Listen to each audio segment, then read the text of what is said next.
Jadi main hakim sendiri atau dalam bahasa Belandanya eigenrichting ini adalah tindakan yang masuk tindakan melanggar hukum. Oleh sebab itu saya menghimbau kepada kita semua terutama masyarakat hindari untuk main hakim sendiri supaya masyarakat menjadi aman, tenang dan damai. Jadi serahkan kepada aparat tentu saja dengan tetap pengawasan kita. Pengawasan kita tidak selalu harus anarkis, boleh kritik disampaikan dengan cara yang baik dan melalui prosedur hukum yang benar. Assalamualaikum warahmatullahi wabarakatuh. Kembali lagi bersama saya Ardianti di Apa Kabar Makassar. Hari ini saya sudah kedatangan tamu yang sangat luar biasa. Ada Ibu Dr. Haji Siti Subaidah selaku pakar hukum pidana. Selamat siang Ibu. Selamat siang Mbak Asti. Iya, gimana kabar Ibu? Alhamdulillah baik dan sehat. Oke, jadi hari ini tuh kita bakalan bahas terkait dengan main hakim sendiri. Jadi belakangan ini publik kembali dihadapkan pada sejumlah kasus main hakim sendiri yang berujung pada hilangnya nyawa seseorang. Kemarahan warga terhadap pelaku kejahatan memang dapat dipahami, terutama ketika pencurian dan tindak kriminal kasus terjadi di lingkungan masyarakat. Namun apakah kemarahan dapat menjadi alasan untuk mengambil alih peran polisi atau jaksa dan hakim? Kita mungkin lihat kasus kemarin yang terjadi di Bali, seorang ayah meninggal dunia setelah dikeroyok oleh warga karena diduga mencuri ayam. Kemudian ada kasus juga yang terjadi di Morowali, ini juga kasus pencurian motor dan juga meninggal ketika sudah dikeroyok oleh warga. Nah, mencuri merupakan perbuatan yang salah dan dapat diproses secara hukum. Namun, menganiaya seseorang hingga meninggal dunia juga merupakan tindak pidana.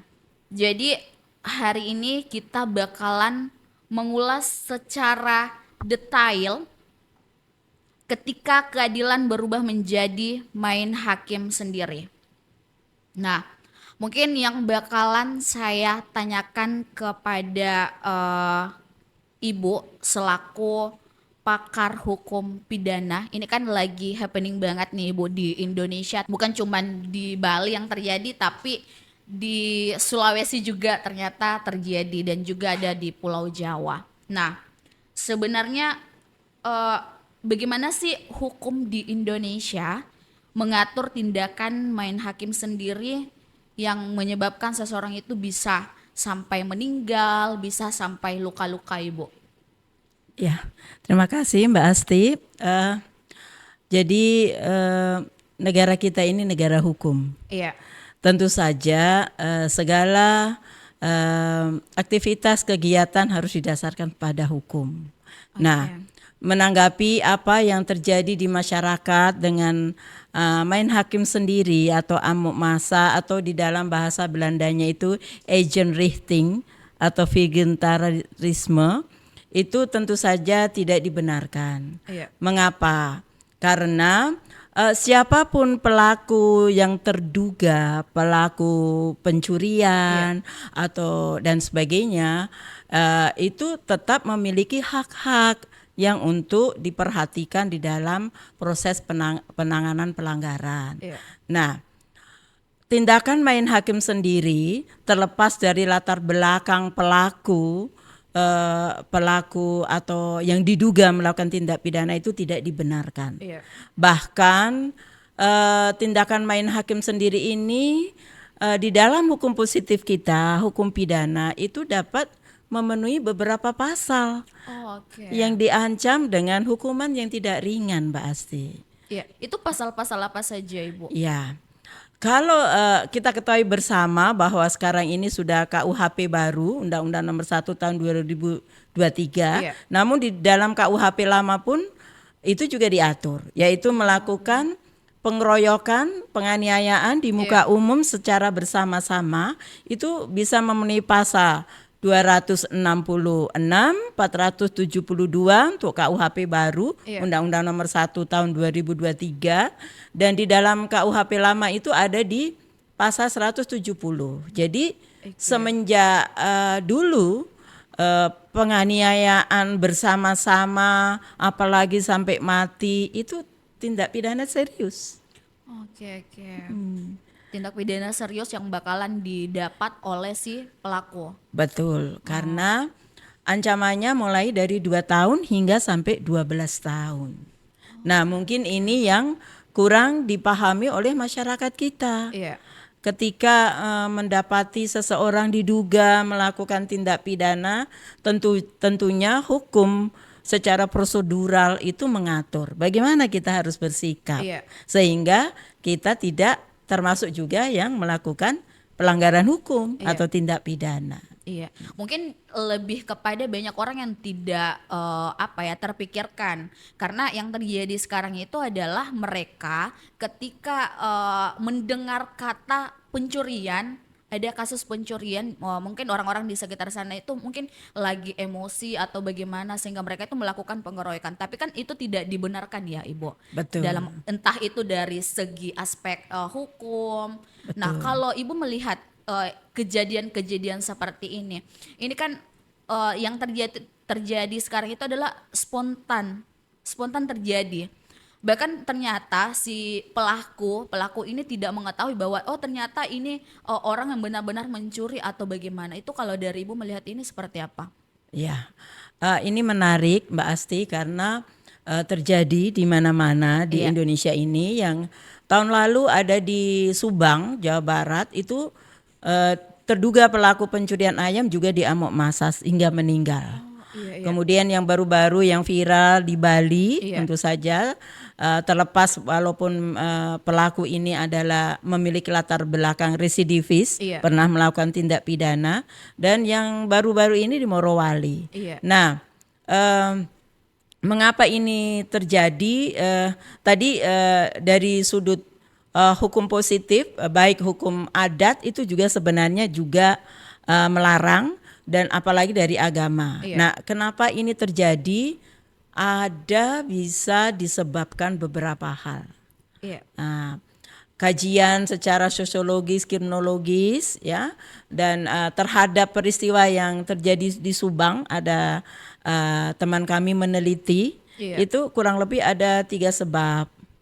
Yang pertama, ketidakpercayaan lagi masyarakat kepada aparat penegak hukum di dalam menjalankan penegakan hukum, law enforcement-nya. Sehingga ketidakpercayaan itu membuat mereka secara spontan tadi melakukan atau ingin menyelesaikan suatu masalah sendiri. Nah, tentu saja mungkin ketidakpercayaan ini mungkin ya kita bisa lihat juga dalam kasus-kasus di mata masyarakat yang melibatkan mungkin aparat penegak hukum yang kurang mungkin direspon begitu cepat atau dan sebagainya. Nah, faktor yang lainnya adalah tentu saja tadi Mbak Asti sudah menyinggung bahwa memang kesadaran hukum dari masyarakat itu yang masih rendah. Oleh sebab itu perlu adanya memang literasi hukum kepada masyarakat yang tidak boleh terputus. Yang dilakukan oleh para aparat penegak hukum maupun melalui pendidikan, melalui masyarakat, organisasi kemasyarakatan dan sebagainya. Kemudian penyebab yang ketiga itu ketidakadilan yang dirasakan oleh masyarakat.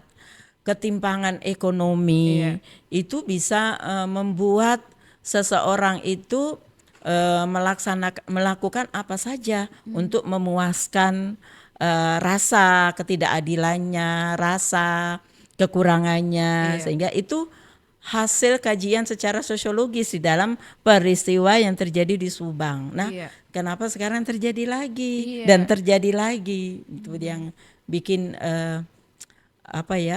kita prihatin semuanya. Iya, ini kan juga jadi satu pertanyaan ya Ibu. Kenapa harus selalu terjadi? Padahal ini kan kasus pencurian-pencurian. Ya, memang kasus pencuriannya tidak dibenarkan, tidak Betul. sama sekali tidak dibenarkan. Cuman yang terjadi itu adalah bahwa tidak dibenarkan juga untuk main hakim sendiri, apalagi sampai menghilangkan nyawa seseorang. Ini kan juga kalau kita lihat ya di Bali ini seorang ayah yang anaknya itu harus kehilangan seorang ayah hanya karena ayam kayak seperti itu. Nah, kita tadi sudah menyinggung beberapa hal. Nah, mungkin ini satu pertanyaan dari saya, Ibu, itu sebenarnya ketika seseorang ini tertangkap tangan melakukan yang namanya pencurian, apakah memang orang-orang ini boleh tidak dipukuli atau diberikan hukuman langsung oleh masyarakat? Ini kan juga terjadi di semua, bahkan di seluruh Indonesia ini yang terjadi. Betul. Ibu. Nah, itu seperti apa kalau dari Ibu? Ya, pasti tentu saja nggak boleh dilakukan langsung dipukul oleh masyarakat. Jadi jangankan kasus-kasus itu ya Mbak, kita melihat saja copet ditangkap. Iya. Copet ditangkap itu kan yang pertama yang mengadili masyarakat dulu. Iya. Ya, padahal secara prosedural tidak seperti itu. Nah, oleh sebab itu beberapa rekomendasi Iya. untuk menghadapi kasus-kasus seperti itu, selain edukasi, sebenarnya harus ada penempatan aparat-aparat hukum itu secara strategis di daerah-daerah rawan, karena langkah pertama yang harus dilakukan ketika kita ini mendapati suatu seperti itu, tentu saja melapor. Sekarang sudah bisa ke lingkungan, RT, RW, Babinsa dan sebagainya. Nah, ketika itu tidak terjangkau atau tidak berada di sekitar kita, tentu saja kita boleh menangkap pelaku, tetapi tidak dengan cara justru kita melakukan juga tindak pidana penganiayaan. Sekarang ini ketentuan hukum pidana kita sangat humanis dan manusiawi. Orang katakan lebih cenderung ke pertimbangan HAM-nya. Ini yang sebenarnya harus disosialisasikan kepada masyarakat. Dan tindakan-tindakan yang pertama kan banyak kasus-kasus tertangkap tangan ya. Walaupun itu pencurian tingkat besar mungkin seperti korupsi kan ada tertangkap tangan juga. Sebenarnya korupsi dan mencuri ayam itu sama, Mbak. Yang satu mencuri ayam, yang satu mencuri uang. Mencuri uang negara. Nah, salah satu ketidakadilan yang dilihat oleh masyarakat itu pencuri yang katakanlah kejahatan konvensional yang hanya untuk memenuhi kebutuhan makan dan sebagainya,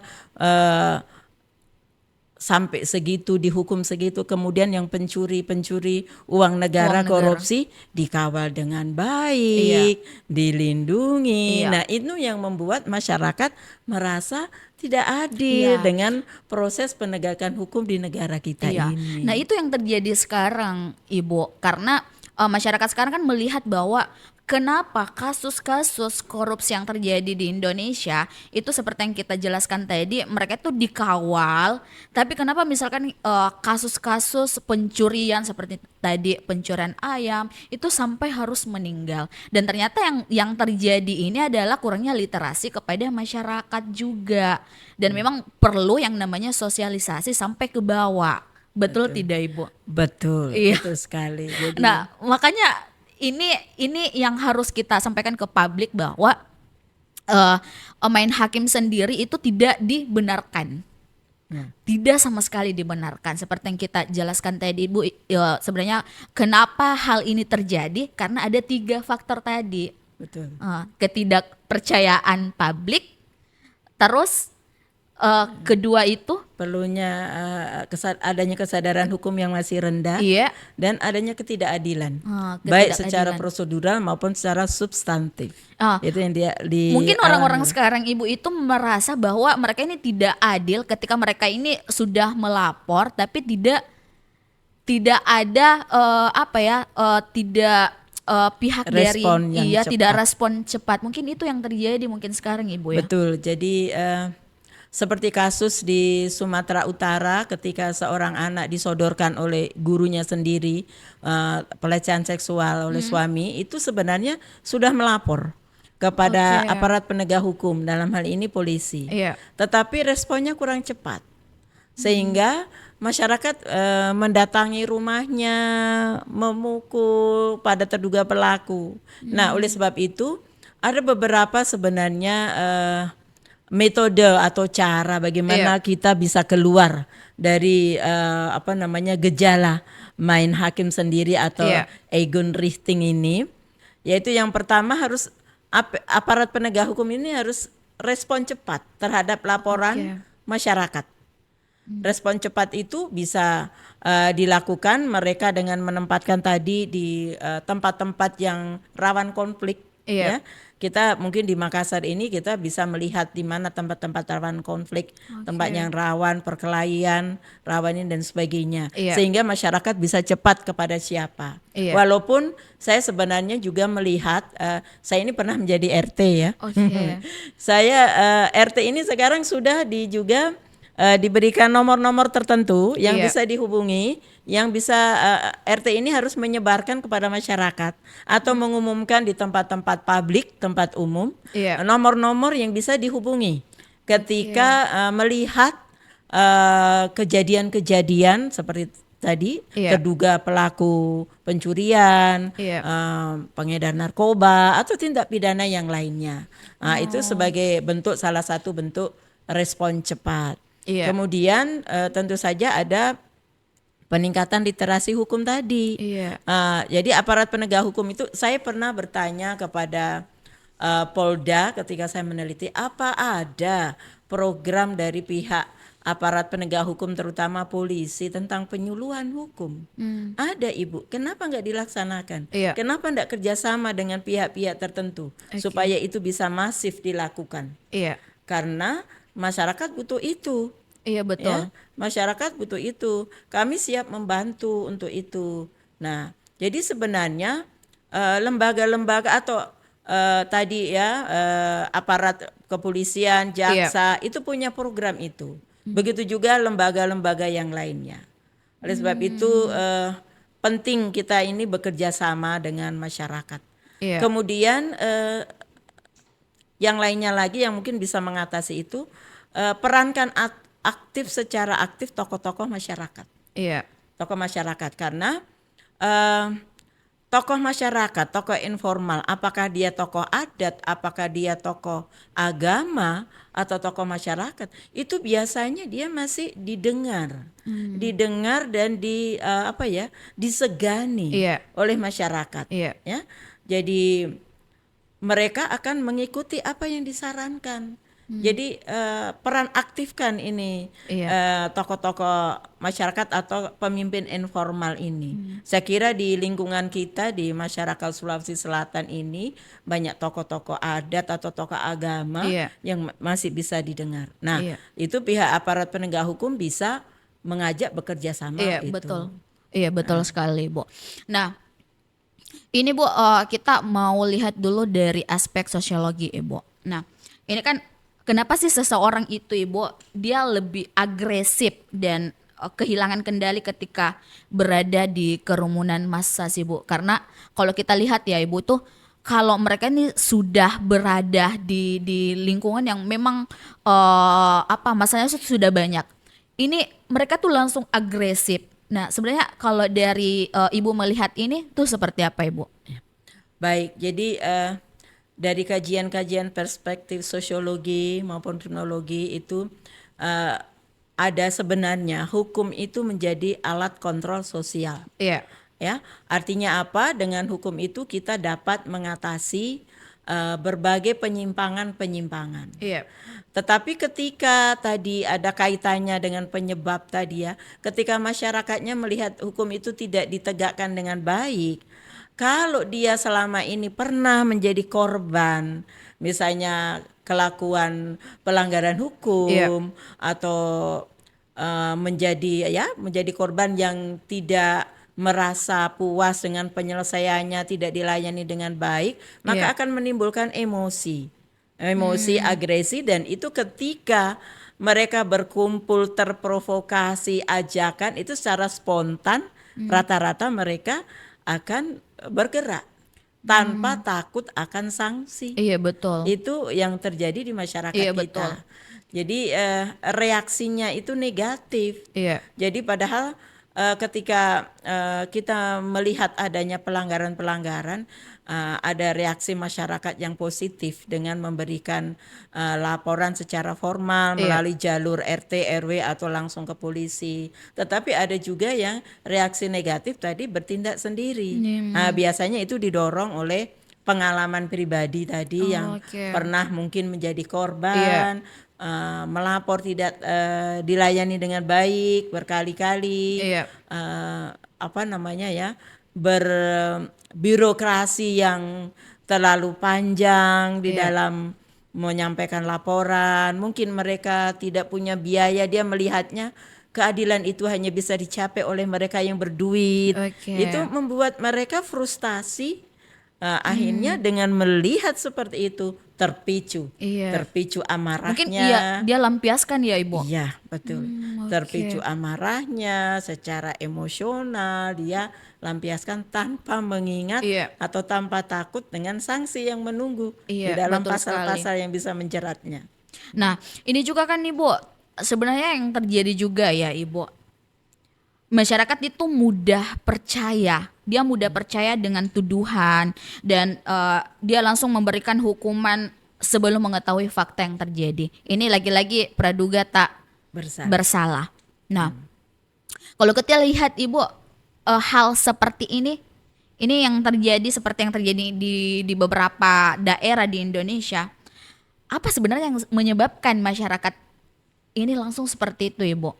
Ya, jadi secara prosedural memang ada asas presumption of innocence atau asas praduga tak bersalah Iya. ya. Di mana seseorang itu yang ditangkap, yang ditahan, yang diproses penyidikan, penuntutan, bahkan yang berada di dalam persidangan pengadilan itu wajib dinyatakan tidak bersalah sebelum ada bukti yang kuat menunjukkan bahwa dia adalah pelaku. Iya. Nah, sekali lagi literasi hukum dan literasi digital juga Iya. yang kurang karena hoax kadang itu, Iya, betul. berita hoax itu lebih dipercaya oleh masyarakat.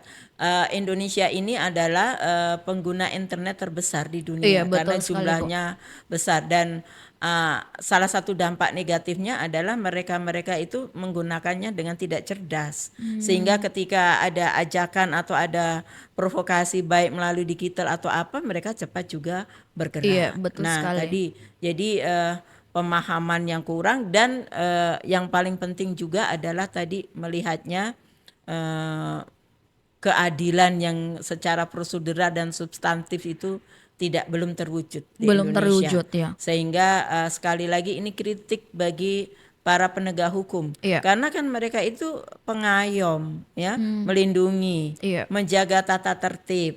Ketika masyarakat tidak percaya Iya. kepada mereka, maka kejadiannya akan seperti ini. Iya, betul Namun demikian sekali. dia harus berjuang karena kita Iya. ini tidak boleh lebih kacau lagi, ya. Iya. Karena kelihatannya kejahatan semakin kesini semakin meningkat, bukan Banget. semakin berkurang. Iya, betul Ibu. Nah ini kan tentu saja berpikir kita banyak orang yang semakin jahat, banyak orang yang tidak semakin taat hukum. Iya. Nah pekerjaan berat ini Mbak. Iya, ini Pekerjaan. PR Ya, berat sekali PR untuk berat bagi terutama APH, para penegak hukum, orang tua, siapa saja di negara kita ini. Iya, sama Ibu. Ini kan fenomena yang terjadi sekarang ini terkait dengan main hakim sendiri. Apakah memang ini menunjukkan bahwa rendahnya kesadaran hukumkah bagi masyarakat atau menurunnya kepercayaan masyarakat terhadap hukum yang terjadi di Indonesia ini, Bu? Dua-duanya penyebab, tapi yang paling penting adalah ketidakpercayaan kepada aparat. Ketidakpercayaan kepada aparat yang hampir setiap hari di berita-berita kita dipertontonkan kan, dipertontonkan dengan adanya pelanggaran-pelanggaran baik ya kalau kami di perguruan tinggi itu ada anekdot, hakim sudah ada, Iya. jaksa sudah ada baru-baru, polisi juga sudah ada yang terlibat dengan kejahatan tersebut. Bagaimana masyarakat melihat penanganannya? Jadi seakan-akan mereka ketidakpercayaannya itu terhadap aparat itu semakin menurun ya Ibu. iya, semakin menurun. Jadi karena faktor itu juga yang membuat masyarakat karena tidak percaya dengan APH sehingga terjadi hal itu. Ya, dia berusaha menyelesaikan masalahnya sendiri. Walaupun itu malahan menambah masalah sebenarnya. Iya, karena nanti juga mereka yang bakalan masuk penjara. Betul. Makanya ini literasi untuk masyarakat ini harus lebih digesitkan oleh entah dari pemerintah, entah dari APH. Betul. Ini tugas kita bersama sebenarnya. Betul Nah, sekali. Ibu, mungkin ini adalah pertanyaan terakhir saya untuk Ibu ini adalah sebenarnya langkah yang harus dilakukan oleh pemerintah, oleh kepolisian, oleh tokoh masyarakat untuk mencegah tindakan main hakim sendiri, karena saya pikir ini sudahlah cukup mungkin yang di Bali, cukup di Morowali, tidak ada lagi kasus-kasus selanjutnya. Ini karena kita juga melihat ini sangat miris sekali yang terjadi di Indonesia. Nah, mungkin Ibu bisa sampaikan ke publik terkait dengan hal ini. Ya. Terima kasih Mbak Anti atas kesempatannya. Jadi kelakuan melanggar ya itu baik menurut hukum positif, menurut hukum adat yang masih banyak tumbuh di Indonesia maupun secara agama itu adalah pelanggaran dan dilarang. Apakah itu melakukan kejahatan yang besar, kecil, ataupun seperti kasus hanya untuk memenuhi kebutuhan makan, itu adalah perbuatan yang dilarang. Oleh sebab itu sebaiknya kita mengambil langkah-langkah yang prosedural disampaikan kepada aparat setempat, atau kalau tidak ada RT RW yang bisa membantu. Sekarang ini sudah dikerahkan untuk itu maupun Babinsa. Kemudian terlepas dari pelaku itu adalah seseorang yang dinyatakan salah atau tidak, tetap hukum yang akan memprosesnya dengan kita harus mentaati hukum, jangan kita melanggar hukum sehingga akan menjerat kita sendiri. Nah, literasi hukum tentu saja wajib kita giatkan bagi seluruh lapisan masyarakat. Untuk itu kita harus bekerja sama. Aparat penegak hukum saya kira memiliki program-program untuk itu, bisa bekerja sama dengan masyarakat ataupun tokoh masyarakat yang masih disegani, didengar oleh masyarakat kita. Saya kira itu Mbak Anti, tentu saja kita tidak boleh segan-segan untuk selalu mengingatkan. Yep. Dan kita harus juga berbuat. Ya, walaupun sekecil apapun. Mudah-mudahan didengar apa yang kita bincangkan hari ini. Satu orang, dua orang yang mampu menularkan atau mengerjakan, saya kira juga kita berhasil. Tapi tidak boleh bosan. Iya, betul gitu sekali. Terakhir Ibu, mungkin closing statement untuk disampaikan ke publik. Ada closing statementnya Ibu? Terima kasih. Jadi main hakim sendiri atau dalam bahasa Belandanya eigenrichting ini adalah tindakan yang masuk tindakan melanggar hukum. Oleh sebab itu saya menghimbau kepada kita semua, terutama masyarakat, hindari untuk main hakim sendiri supaya masyarakat menjadi aman, tenang, dan damai. Jadi serahkan kepada aparat, tentu saja dengan tetap pengawasan kita. Pengawasan kita tidak selalu harus anarkis, boleh kritik disampaikan, dengan cara yang baik dan melalui prosedur hukum yang benar. Oke, itu tadi closing statement dari Ibu. Ini Ibu ada 3 pertanyaan cepat dari saya. Mungkin bisa langsung dijawab. Amuk massa, spontan atau terencana? Spontan. Penyebab utamanya emosi atau ketidakpercayaan? Ketidakpercayaan. Solusi utamanya edukasi atau penegakan hukum? Penegakan hukum, edukasi juga benar, tapi penegakan hukum terlebih dahulu. Oke. Nah, itu tadi bincang-bincang santai kita dengan Ibu Haji Siti Subaidah selaku pakar hukum pidana terkait dengan tema kita pada hari ini terkait dengan amuk massa yang terjadi di Indonesia. Jadi memang banyak hal yang terjadi di Indonesia, di Bali, di Morowali, di Jawa, di Sumatera, itu banyak sekali kasus-kasus amuk massa yang sampai meninggal dunia. Jadi memang mengapa sih seseorang yang baru diduga melakukan pencurian dapat langsung diperlakukan sebagai orang yang bersalah? Nah, ini yang bisa kita lihat yang terjadi sekarang. Saya harap dengan adanya podcast kita pada hari ini, kita bisa mengambil banyak hal. Saya, Ardianti, dan seluruh kru yang bertugas pamit undur diri.